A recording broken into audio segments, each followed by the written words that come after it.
Aziz kuzatuvchilar, kanalga a'zo bo'lib, qo'ng'iroqchani bosing. Asosiy videolarimizga like bosib, do'stlaringizga ham ulashing. Bu bilan siz Khan Academy Uzbekning rivojlanishiga va ommalashishiga o'z hissangizni qo'shgan bo'lasiz. Ushbu darsda oltinlarni bermasdan turib kredit berish haqida gaplashamiz. Bu videoni ham oldingi videolardagi misolga o'xshab boshlaymiz, faqat bu safar ulardan sal boshqacharoq bo'ladi. Shunday qilib, men yana bank ochmoqchiman va bu safar menda 300 tilla tanga bor. Demak, sezib turganingizdek, ushbu 300 tilla tangalar mening xususiy mulkim. Keling, buni yana balans chizib, balansimizda yozib qo'yamiz. Demak, 300 tilla tangalar mening xususiy mulkim va yoniga buni xususiy mulk ekanligini bildirib qo'yamiz. Ushbu 300 oltin tangalarning 100 oltin tangasini men binoni qurish uchun sarflayman. Bino men uchun aktiv, shuning uchun ham aktiv tomonda bino deb yozib qo'yamiz. Demak, 100 oltin tangalar bino qurilishiga sarflandi. Qolgan 200 oltin tangalar bilan esa men bankimni moliyalashtiraman. Demak, bu ham mening aktivlarim hisoblanadi. Ya'ni men o'zimning bankimning seyfida 200 oltin tangalarni saqlayman. 200 oltin tangalar. Xuddi avvalgi misollarimizga o'xshab, men ishimni omonatga pullarni qabul qilishdan boshlayman. Hamqishloqlar menga ishonishadi va deylik A odam kelib 100 oltin tangani omonatga qo'yadi. Demak, 100 oltin tanga depozitga qo'yildi. Bu men uchun aktiv hisoblanadi. Buni ham aktiv tomonda yozib belgilab qo'yamiz. 100 oltin tanga. Buning evaziga men A odamning nomiga hisob raqam ochaman. Bu mening majburiyatim. A odam xohlagan paytda bu hisob raqamdan chek yozib berib foydalanishi mumkin. Demak, 100 oltin tanga A ning hisob raqamida. Demak, ushbu 100 oltin tangalar bir vaqtning o'zida men uchun ham aktiv, ham passiv hisoblanadi, ammo A odam uchun bu pullar aktiv hisoblanadi. Undan so'ng B odam keladi, uning puli A ga nisbatan sal ko'proq va u depozitga 200 oltin tanga qo'ymoqchi ekanligini aytadi. Demak, u 200 oltin tangani depozitga qo'ymoqchi. Buni ham aktivda belgilab qo'yamiz. 200 oltin tanga. Deylik, B odam 200 oltin tanganing yarmini hisob raqam ko'rinishida saqlanishini, qolgan yarmini esa banknotalar ko'rinishida olishni xohlaydi. Demak, men unga 100 oltin tanga qiymatidagi hisob raqam ochaman. 100 oltin tanga hisobida B ning hisob raqami. Qolgan 100 oltin tangalarni esa banknotalar ko'rinishida beraman. 100 oltin tanga qiymatidagi banknotalar. 100 B deb yozib qo'yamiz. Aytaylik, men bu odamga 5 dona 20 talik banknotalar beraman. Shunda uning qiymati 100 oltin tangaga teng bo'ladi. Bizga tanish banknotalar faqat bizning bankimiz chop etadi. Uning nominal qiymati aks etgan bo'ladi, o'rtada o'sha mashhur insonning surati va banknotada turli gologrammalar va yozuvlar aks etgan bo'ladi. Men bu banknotani maksimal darajada soxtalashtirish qiyin bo'lishi uchun harakat qilaman, chunki bu banknotadan xohlagan biror bir odam foydalanishini istamayman. Axir bizning bankimizga begona bo'lgan xohlagan odam bu banknotalarni soxtalashtirib olib kelib, bankimdan tillalarni olib ketishini xohlamayman, to'g'rimi? Shuning uchun ham bu banknotani soxtalashtirishni ancha murakkablashiraman. Xullas, men bu odamga banknotalarni beraman, keyin esa u ushbu banknotalardan boshqa odamlar bilan oldi-sotdini amalga oshirishda foydalanishi mumkin. Nima bo'lganda ham banknotalardan turli operatsiyalarni amalga oshirishda foydalansa bo'ladi. Masalan, gazeta sotib olsak bo'ladi. B odam 20 talik banknotani sotuvchiga berib, gazetani sotib olsa, sotuvchi xohlagan paytda kelib banknotani bankka berib, 20 oltin tangalarni olib ketishi mumkin. Bu xuddi hisob raqamdagi pullarga o'xshaydi. Ammo siz bu banknota ayni o'sha damda kimga tegishli ekanligini bilmaysiz. Biz buni oldingi ikkita videoda ko'rib chiqdik va banknotalarni bir-biringizga qanday berishingiz mumkinligini va agar kimdir chek yozib bersa, aytaylik A odam B ga chek yozib bersa, unda yozuvlar faqat qog'ozlarda aks etishi, tillalar esa hech qachon bankni tark etmasligini ko'rsatdik. Keling endi agar biz pullarni kreditga bera boshlasak, nimalar ro'y berishini ko'ramiz. Buning uchun eski misolimizni eslab olsak. Agar kimningdir loyihasi bo'lsa va uni amalga oshirish uchun unga 300 oltin tangalar kerak bo'lsa, biz unga 300 oltin tangalarni berar edik. Biz ularni chindan ham bankimiz seyflaridan olib, ularning qo'liga tutqazar edik.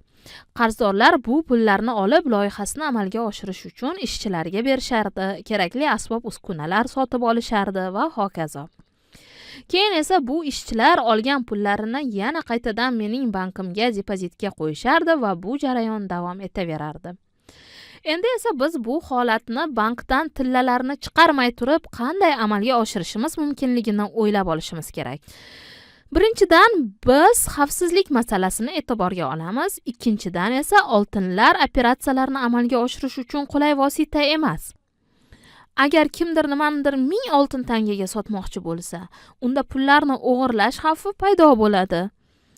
Bundan tashqari bunday miqdordagi oltinlarning vazni ham ancha og'ir bo'ladi va uni yonda olib yurish anchagina noqulayliklarni tug'dirishi mumkin. Xo'sh, nima qilishimiz kerak?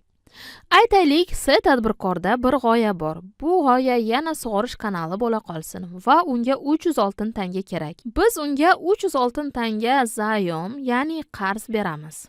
Biz tadbirkorga berayotgan 300 oltin tanga kreditimiz biz uchun aktiv hisoblanadi. Ammo biz bu tilla tangalarni haqiqatdan ham seyfdan olib berib, keyin esa ishchilar chindan ham bu pullarni qaytib bankka qo'yish yoki qo'ymasligini kutgandan ko'ra, tadbirkor uchun shunchaki hisob raqam ochsak ham bo'ladi. Bundan tashqari pullarning bir qismini hisob raqamda qoldirib, bir qismini naqd pullar ko'rinishida bersak ham bo'ladi. Aytaylik 100 oltin tangani hisob raqamda qoldiramiz. Demak, biz odamga 100 oltin tanga qiymatidagi hisob raqam ochamiz. Keling buni ham balansimizda yozib qo'ysak. Demak, 100 oltin tanga ning hisob raqami deb belgilab olamiz. Qolgan 200 oltin tangani esa banknotalar ko'rinishida beramiz. 200 oltin tanga qiymatidagi banknotalar. Aytaylik, bu odamga 20 ta 10 oltin tangalik kupyuralar beramiz. Demak, 20 ta bizga tanish bo'lgan kupyuralar. Kupyuralarning chetida bu banknotalarning nominal qiymati aks etgan bo'ladi va hokazo. Demak, bu pullar mening bankim tomonidan chiqarilgan. Shunda tadbirkor bu banknotalardan ishchilarga mehnat haqqi to'lash uchun foydalanadi. Mabodo ishchilar o'zlarida bu qog'oz pullarni saqlashni xohlashmasa, ular o'zlari xohlagan paytda bankka bu pullarni oltin tangalarga almashtirib olib ketishi mumkin. Mabodo ishchilar o'zlarida bu qog'oz pullarni saqlashni xohlashmasa, ular o'zlari xohlagan paytda bankka kelib, bu pullarni oltin tangalarga almashtirib olib ketishlari mumkin. Endi yana bir tadbirkor bankka kelib kredit so'ramoqda. Deylik, bu tadbirkor va u fabrika qurmoqchi. Unga fabrika qurish uchun 100 oltin tangalar kerak. Biz unga 100 oltin tangalarni beramiz. Keling, buni ham balansimizda belgilab qo'ysak. Demak, 100 oltin tangalar ga kreditga beriladi. Biz xuddi shunday tadbirkorga ham 100 oltin tangalarni qo'liga tutqazmasdan, balki uning nomiga shunchaki hisob raqam ochamiz. Bu hisob raqam biz uchun majburiyat hisoblanadi. Keling, buni ham yozib belgilab qo'yamiz. Demak, 100 oltin tanga ning nomiga hisob raqam.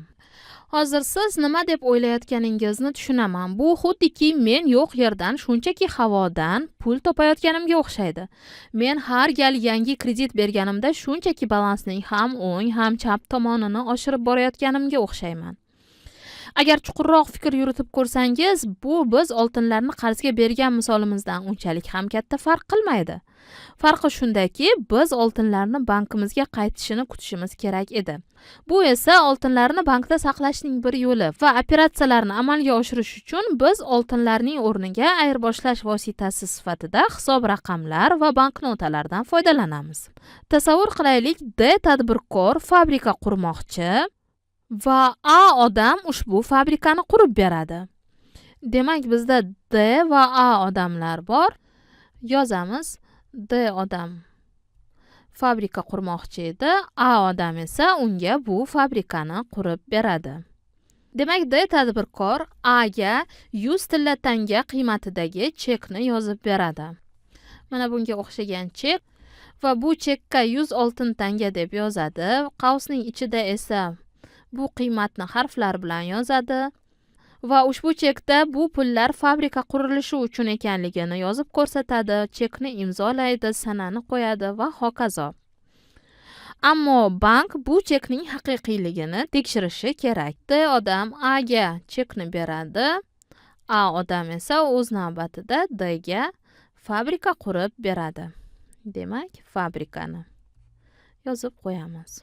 Shunday qilib, A odam D tadbirkor bergan chekni olib bankka keladi. Shunda bank bu chekning haqiqiyligini, uni chindan ham D tadbirkor imzolaganini tekshiradi-da va D tadbirkorning hisobidagi 100 oltin tangalarni yechib, uni A tadbirkorning nomiga o'tkazib beradi. Endi bu hisob raqam A tadbirkorga tegishli. Yana bir marta takrorlayman, biz hech narsani o'zgartirmadik. Umuman tillalarni ishlatishimizga to'g'ri kelmadi. Shu yerda savol paydo bo'ladi. Bu jarayon qanchalik uzoq davom etishi mumkin? Bank olinadigan foizlar va to'lanadigan foizlar orasidagi farqdan foyda ko'rib, cheksiz kreditlar berib, cheksiz hisob raqamlar ochaverishi mumkinmi? Javob yo'q. Chunki bunday holatda bank katta tavakkalga boradi. Albatta, bank ma'lum darajada o'zining ixtiyoriga ko'ra ish olib borishi ham mumkin, ammo zaxira talablari deb nomlangan qoida bor. Bu qoida bank o'zining zaxirasi hisobidan qancha kredit bera olishini aniqlab beradi. Bizning holatimizda bu oltin zaxirasi. Yanada aniqroq tushuntiradigan bo'lsam, bank o'z zaxirasini hisobga olgan holda qancha hisob raqam ochishi va qancha banknota chiqarishi mumkinligini aniqlaydi. Ushbu videoda men sizga kredit berish jarayonini oltinlardan foydalanmasdan turib qanday amalga oshirish mumkinligini ko'rsatdim.